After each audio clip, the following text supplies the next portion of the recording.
Pero triste lang nyo kasi mga tiyempo, ang ordinansa niya pasakita, hindi tanto 100% implementasyon. No? And we have to amend. We have to see to it that change the safety measure that once you have an ordinance, it should be implemented. I just would like to cite one example. El ordinanza on funeral assistance. Debe ser, once tiene un muerto na un pobre pamilya, anda na City Hall, kompleto papeles, pide asistencia, na yun, debe man-release diretso. Emergency, urgent, el cosa necesita.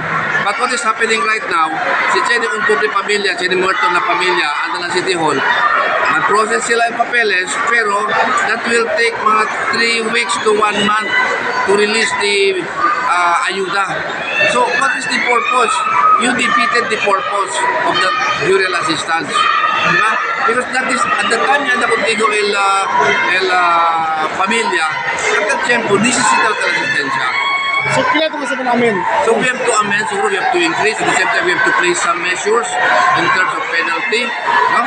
That if they delay in the giving out of this assistance, there must be some certain sanctions. I really do not know. We just have to study first. And we can also amend that by way of increasing the benefit. Kasi sabi ko that when we capture the ciudad de Zamboanga, you don't only full budget and resources niya na infrastructure project.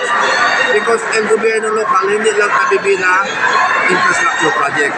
We have to focus also on social services.